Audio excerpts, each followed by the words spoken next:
Bom dia, sou Ivanisa Rodrigues, sou da União dos Movimentos de Moradia e estou aqui para falar para vocês um pouco como que a gente está enfrentando, né, esses dias de pandemia dentro do movimento popular. Claro que para a gente a primeira coisa mais difícil, né, é o afastamento, porque nossa organização depende da conversa, de juntar as pessoas, discutir os problemas juntos, né?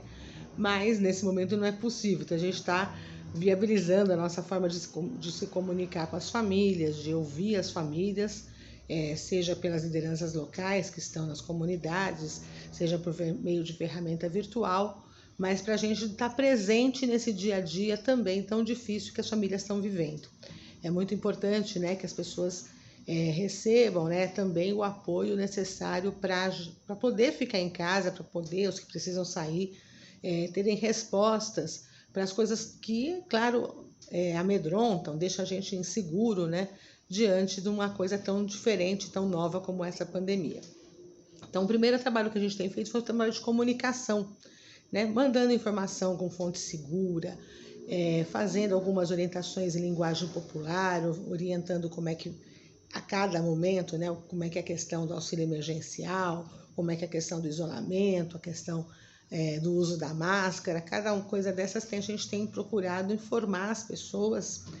ao mesmo tempo que desmontar as fake news, as mentiras que chegam o dia inteiro sobre a pandemia. Então, é o tempo todo a gente falando, né, para não acreditar em promessas fáceis, né, de remédios ou de soluções aí mágicas para resolver um problema que é um problema sério que precisa de medidas eficazes e comprovadas para enfrentar.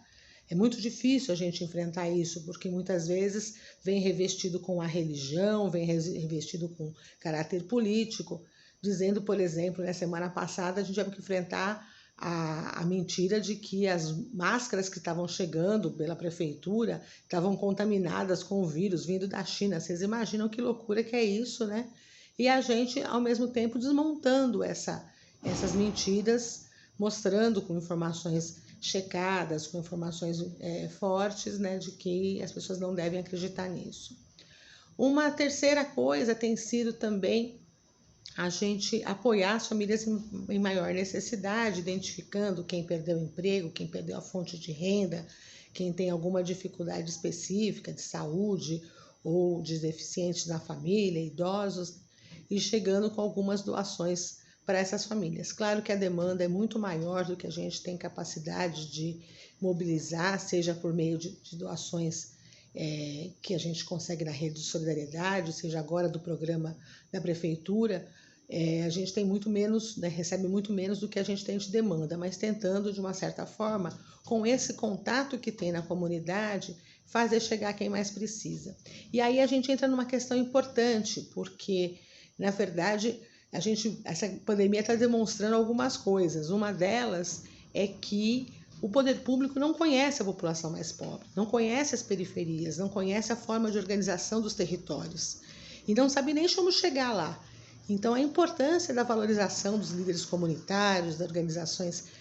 que existem nesses bairros, algumas mais antigas, outras mais recentes, né, de todas as formas de organização, a importância que isso tem para que as pessoas de fato sejam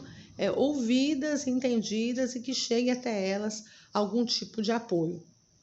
A política pública, infelizmente, né, veio sendo desmontada, a política de assistência, por exemplo, ao longo dos últimos anos,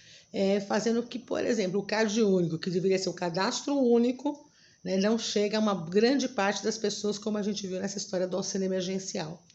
Então, tem sido fundamental esse apoio dos líderes comunitários que conhecem cada beco, cada viela e pode, de fato, saber como é que a vida do povo está. Também a gente tem feito um trabalho, né, de direcionar ao poder público medidas de políticas públicas que possam amenizar os efeitos da pandemia. Então, por exemplo, a questão da taxa de energia, da conta de água e esgoto, né, de não corte, prevenir para que não haja nenhuma reintegração de posses, despejos durante a pandemia, medidas que façam, né, que as pessoas possam cumprir de alguma forma o isolamento e a perda de renda não significa para elas piorar a situação, por exemplo, você imagina numa situação dessa haver um corte de água, né? Então a gente tem direcionado ao poder público reivindicações no Brasil inteiro,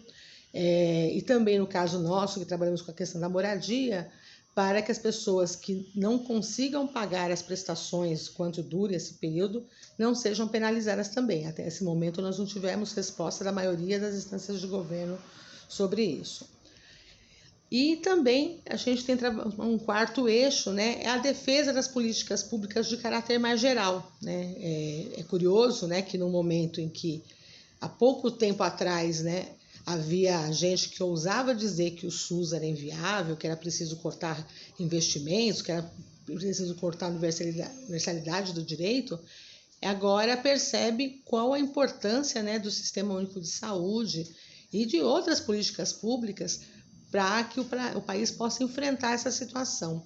Então, também essa discussão mais geral, né, da manutenção e da ampliação do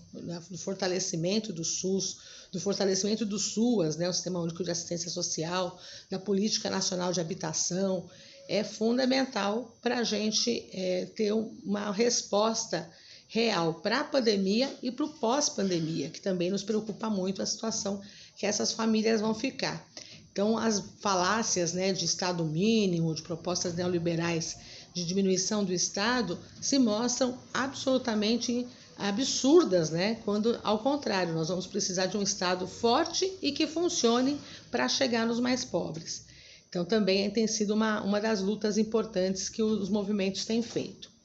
E por fim, né, mudanças mais estruturais, que a gente percebe que a gente não tem condições de enfrentar uma crise econômica que vai vir aí, repetindo os mesmos modelos dos últimos anos, de corte de investimentos, de cortes, né, de direitos sociais, direitos trabalhistas. É importante a gente resgatar essas questões. E estamos falando, por exemplo, né, de mudar a forma que a gente encara, né,